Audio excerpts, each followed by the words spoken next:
Yaya Kusama is a Japanese artist who's sometimes called the Princess of Polka Dots.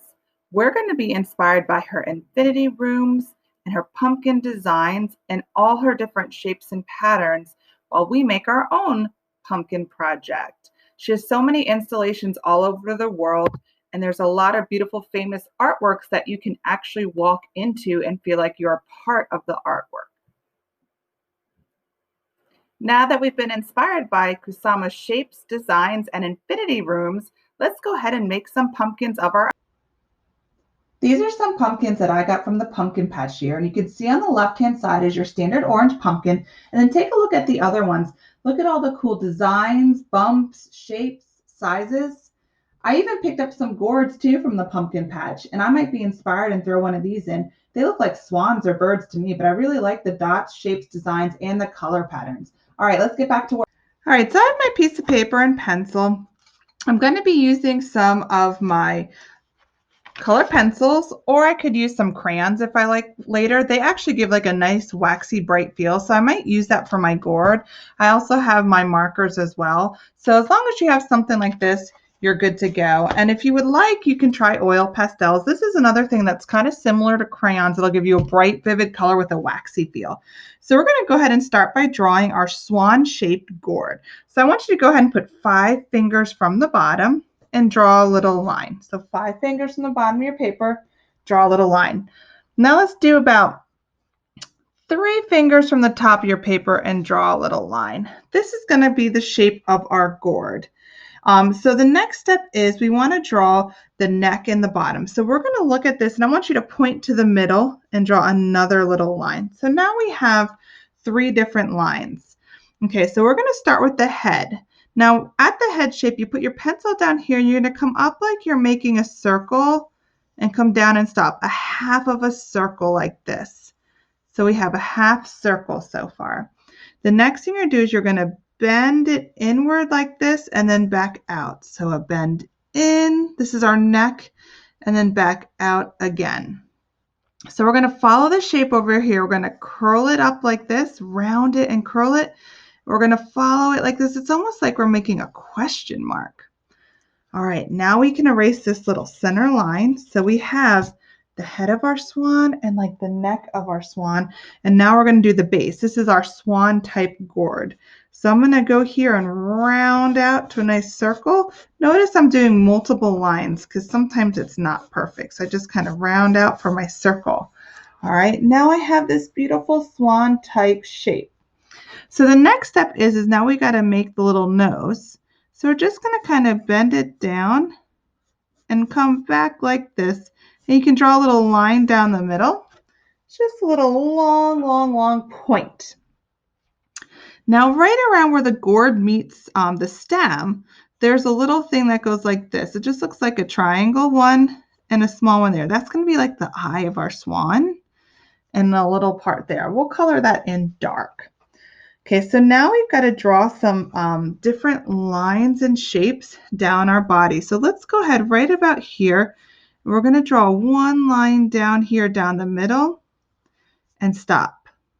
When it hits here, we're going to go around and down.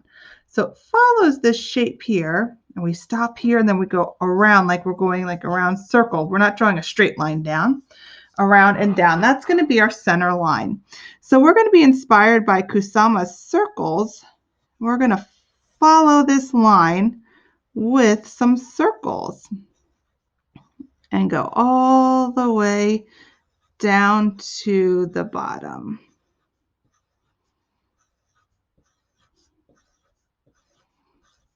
All right, and then we're going to do one more line here on the other side to follow it down. One more skinny line to follow that down. Okay, now let's go into the base here.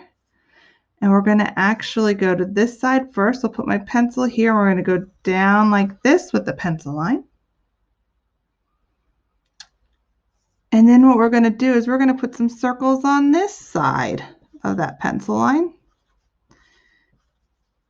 And then we're going to follow this line and go down with the second line. So we've got 2 rows. Now at any point in time, if you need to, you can hit the pause button.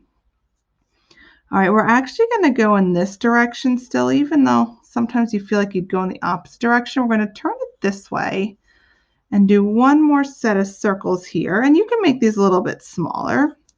And then a double line here with a little curve. Now we've got our swan made. So at this point in time, we're going to start coloring it in. We want to leave the swan's body nice and white. And I really was inspired by the gourds. I normally think of gourds having yellow and green colorings. So I think I'm going to stick with those colors. And I'm going to use crayons for this. And if you don't have crayons, you can use color pencils or you can use oil pastels, whatever you'd like. And I'm going to go ahead and I'm going to just go along my lines with the dark green, kind of to outline it. And I'm going to color my dark green in for the eye. And I'm going around just the swan's body with the green.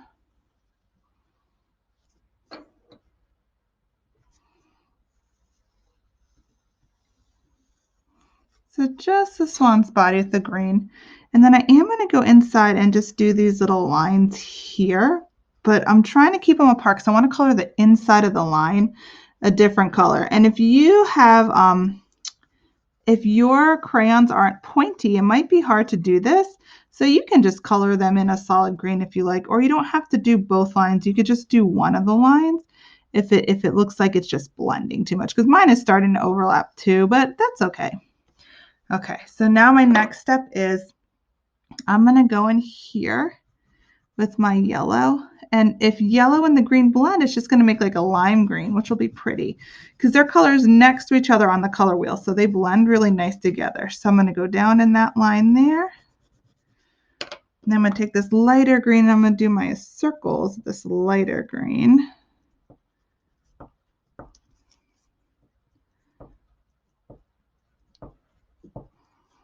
And go down each one of those. And hopefully you're coloring in while we're going. And if you wanted to do a different color scheme, you could do a different color scheme as well if you wanted to really try something else.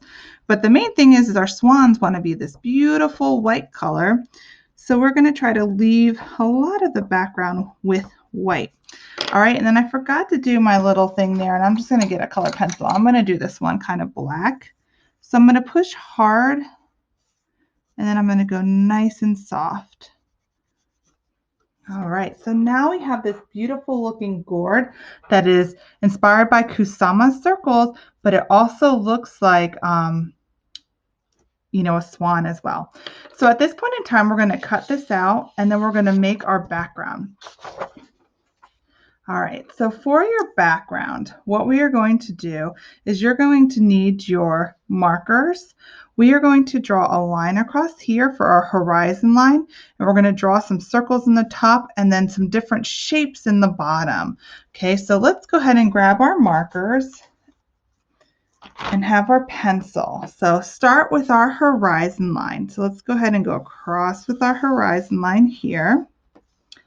So after we do our horizon line, we're going to do some fun organic shapes on the bottom. And these shapes can be triangles, they can be squares, they can be anything you like, but we really want to fill the page with lots of lines. We want this to be almost dark. So we're going to fill it in with lots of color. And I'm going to stop there because I'm just going to continue doing that with my actual marker since it's okay. There's no mess ups. We can just kind of keep going. So I'm going to stop with the bottom because I know I'm just going to repeat that pattern. And with the top, I'm going to do the circles again. And I'm going to make them kind of bigger circles than what I did with my swan. So nice bigger circles. So I have this circular pattern across my whole entire page. And once I'm finished with all these circle patterns, I'm going to color them in with a nice waxy crayon to make them kind of shiny and bright. And then I'm going to lightly color in the background with a different color. But again, I want to make lots of color in this background so it really pops out my white little swan. Okay, so I think what I'm going to do is I'm going to start out with my crayons, or you can use your color pencils, and I'm going to get the color blue out. So I used greens and yellows, so I want to stay away from the greens and yellows, and I'm going to make sure I try different colors. So I'm going to do this pretty color blue, and you can do different colors if you like. You can do them all the same colors. I'm going to actually do alternating pattern where this line is this color blue. And then I'm going to do a lighter blue here, and then I'll skip and I'll do my darker blue next.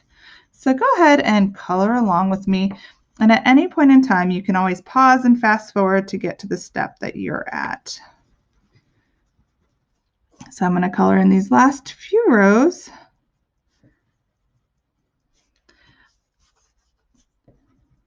Almost done here. And then I'm going to figure out what is my next color I'm going to use.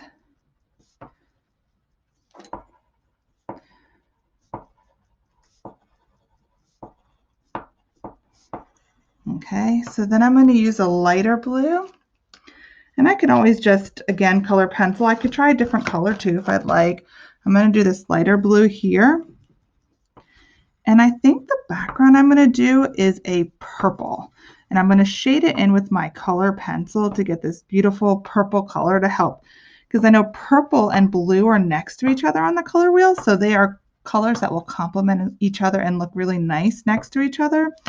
So I'm going to go ahead and shade in with that. And at any point in time, if you want to use a different type of material, whether it be oil pastels or markers, you can go ahead and do that. So now that I'm finished with this, I'm going to go ahead and get my purple color pencil. And I'm going to shade in my backgrounds. And again, I'm trying to go for this nice dark background, so that my swan is really going to pop out. All right, so I'm going to hit the pause button. When I come back, this whole background will be shaded. All right, so now that I'm done with the top and I shaded it in, if I want, I can always go back to highlight the circles with my crayon if I feel I need to pop them up more. I could also go around if I'd like with a marker and go over my circles, but I think I'm okay. I'm satisfied. So now I'm going to go to the bottom, and I remember I said I wanted to use the color red. Now the key is we want to make sure that we really go over the bottom, so really small different shapes, and it could be any kind of lines that you connect, any kind of abstract design lines. I'm really going to fill in this whole bottom area. Make sure I go over that horizon line,